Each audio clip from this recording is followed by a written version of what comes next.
Good day. I would like to start with a formal apology that I cannot be with you today in person. I'm Gerda Fourie, and the aim is to give you a brief overview of pest management in South African macadamia orchards. Starting with just one slide, and what I briefly want to illustrate is the incredible growth that we've seen in production in South Africa, with growth that we know will continue as more orchards come into full production. But with the positive, we also need to look and consider some threats. Threats to production, that is both in terms of yield as well as nut quality. And in South Africa, we have a growing list of pests and diseases of concern. But the focus for today will be to briefly touch on our insects. Before I get there, just a general overview of our research program at FABI and the University of Pretoria. Here we say we work to reduce the impact of pests and pathogens. We want to think solution orientated, so what can really help the farmer, and all of that sort of comes down to improve management practices. So we often focus on pest or the disease life cycle, but also how it interplays with your environment that we overlay with tree phenology. This is to ask the question, are there specific stages that we can identify that we can then target towards control? To start off with stink bugs. Of course, Bathyculia distincta, the two-spotted stink bug, is our most dominant species, but we know that there's at least 20 species that can be present in our orchards. Growers today mostly control these species by means of insecticide sprays. However, some of the research that we did recently showed that pyrethroids are slightly more tolerant than the organophosphates. But perhaps more important is what I've listed here at the bottom, is that we could show that these sub-lethal concentrations can actually increase dispersal and it can accelerate the development of their offspring. So our results with the negative impact of using insecticides, as well as a number of products that we know are going to disappear off the market quite soon, really should motivate growers towards alternative control practices. If we summarize integrated pest management, it is starting at what is preventative measures. I know this is something that Jeremy definitely talked to you a lot about, and thereafter move into biological control as well as chemical control. But to know when to apply a control measure, we need to understand economic damage. And for that, scouting is crucial. But something that can also be used in addition to scouting is making use of prediction models. So here, for example, Mulalu, who was a PhD student at the University of Venda, developed a degree day model. And at this point, SAMAC has now taken this degree day model and they're busy putting it into the SAMAC integrator. And the aim is before the end of the year, you as a grower would then be able to use and log into the SAMAC integrator, add your orchard climate data, and this app will help you to understand the number of generations of stink bugs, and so also can be used as a warning. So with scouting and prediction models that we hope will be available soon, you can have a firm understanding of the number that are in your orchards. But some questions remain. And so our question is, where do they come from? What are these alternative hosts that they can breed and feed on when there's no nuts in the orchards?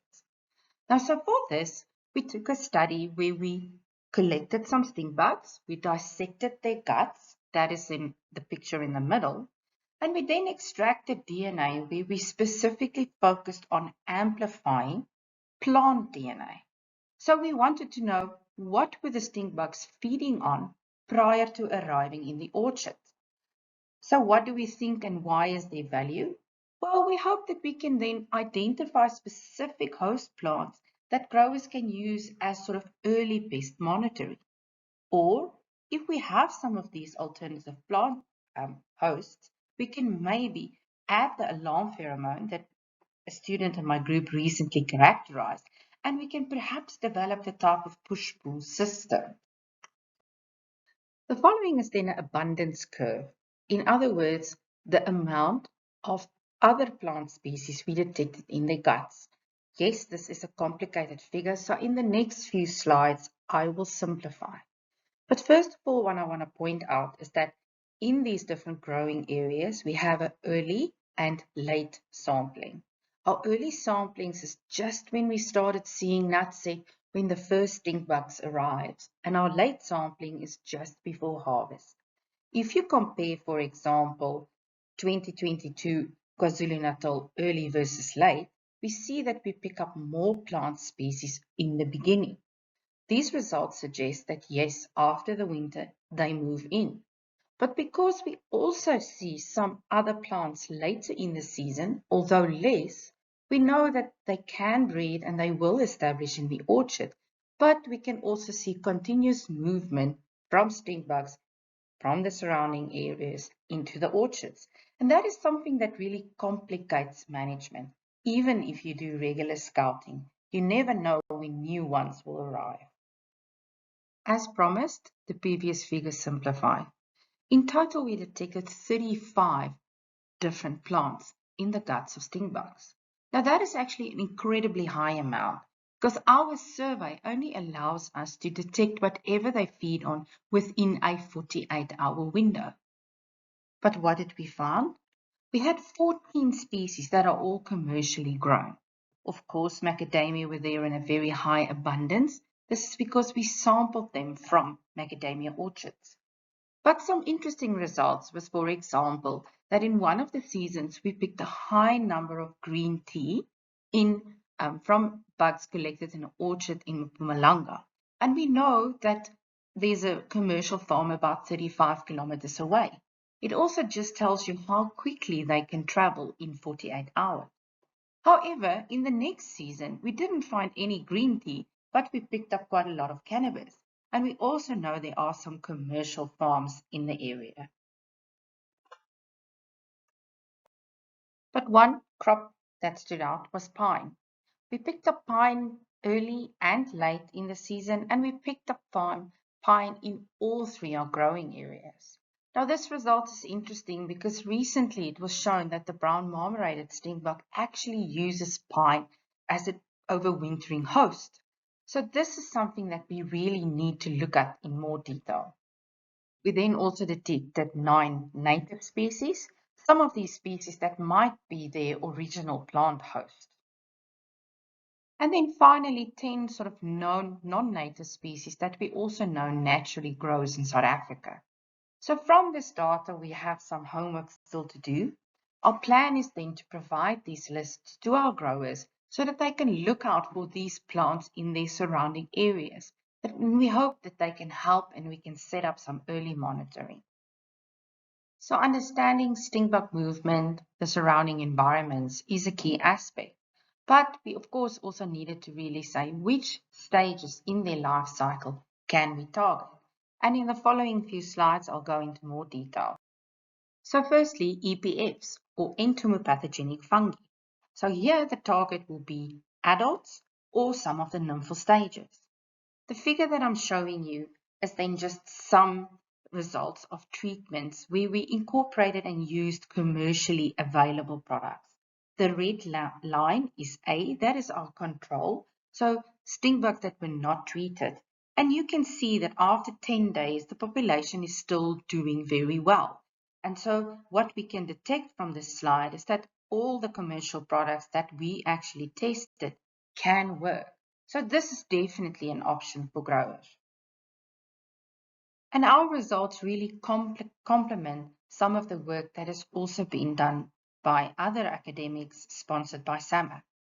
First of all, that was an MSc study by Lungile Linda, where she focused on finding indigenous strains. And she actually got 100% mortality. It worked better than an insecticide spray.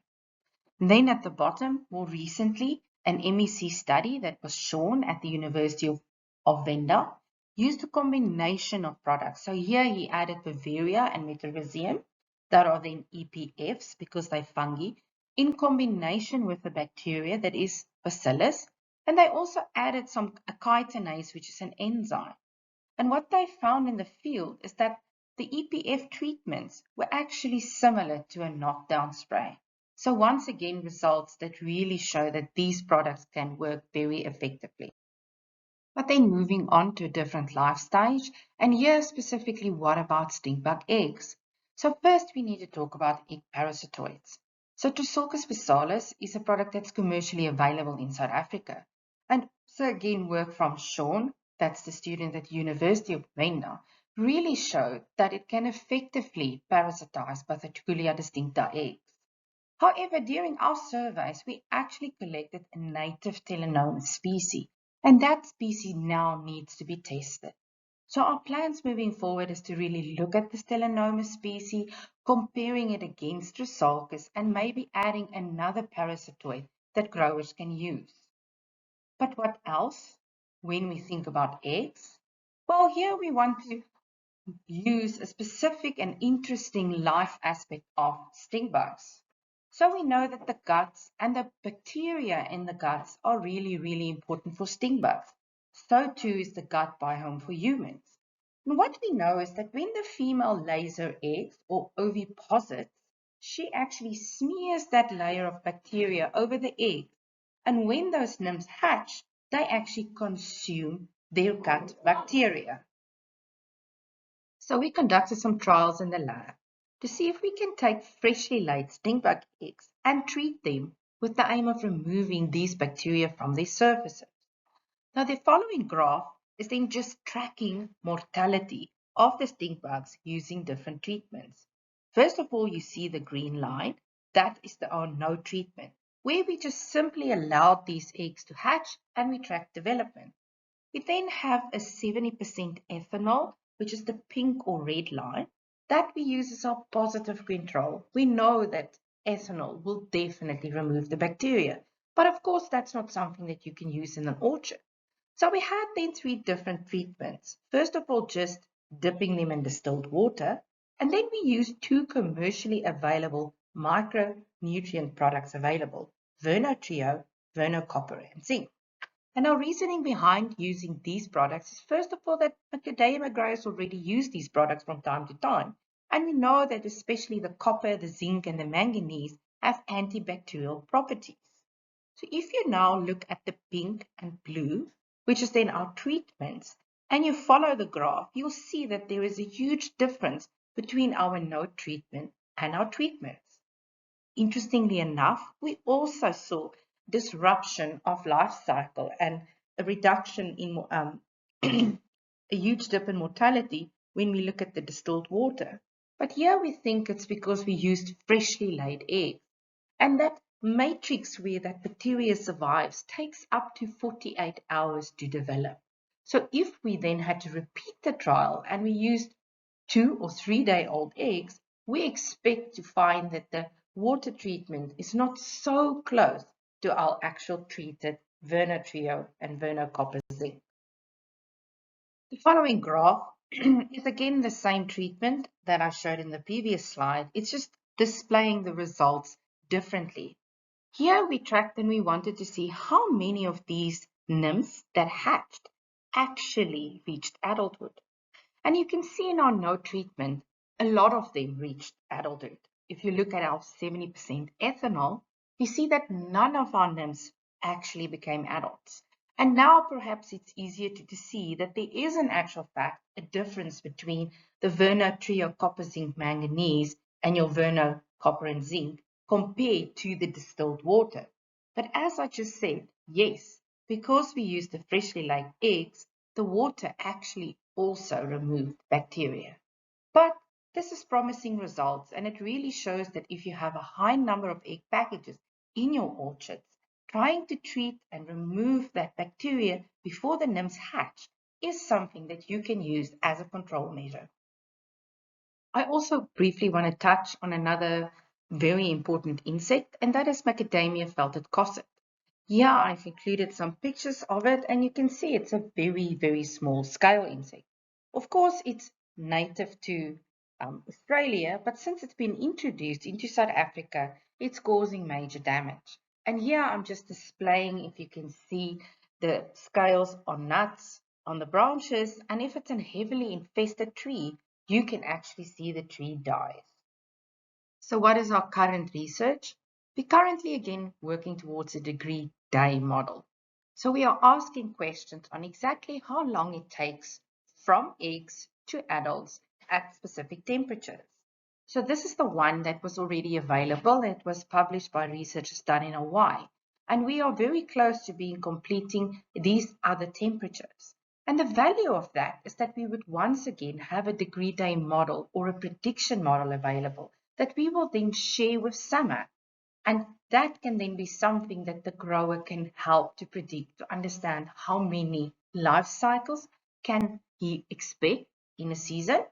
And it can also help him to understand when the population is peaking.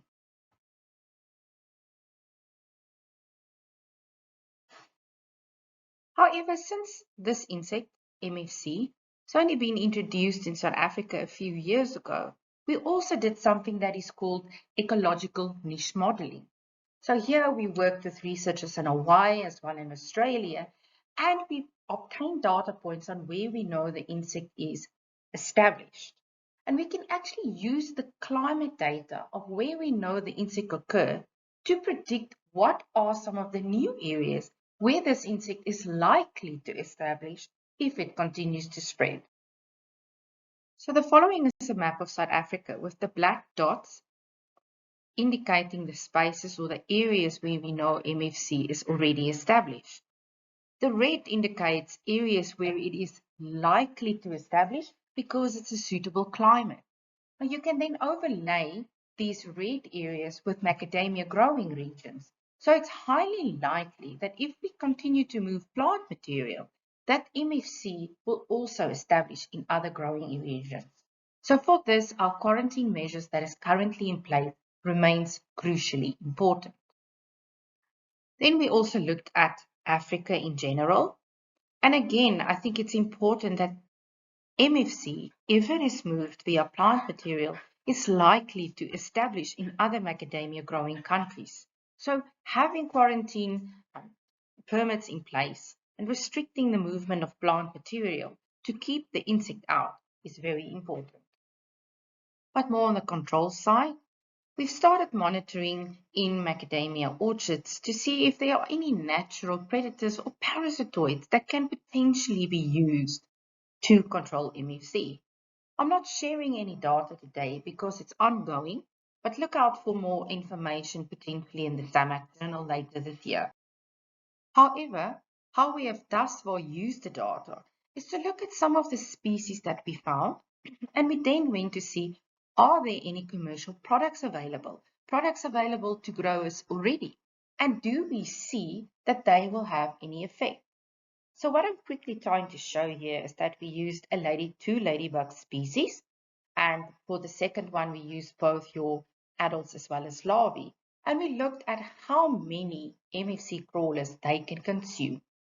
I would like you to look at the last one, which is lacewings, and out of them our ladybugs compared to the lacewings, our lacewings work the best, and we do see that they have the potential to help control this problem. However, what we really do believe will help control is the Metaphicus macadamia. It is a specific MSC parasitoid. Of course, it was originally sampled in Australia, and then the Hawaiians have done quite a lot of research on it. We are lucky to say that thus far we've imported the parasitoid into the country. This is a project that is run by Anthony King at the ARC. But the picture that I'm showing you here is that we also now have a colony in our quarantine facility that we are using as a backup. We are just here to support Anthony, but Anthony has currently started with host specificity testing, and our long-term aim is we really would like to release this parasitoid to really help control MSC in South Africa. So this is my last slide to try and wrap up integrated pest management. Yes, the pictures is on stink bugs because it's our most economically important insect.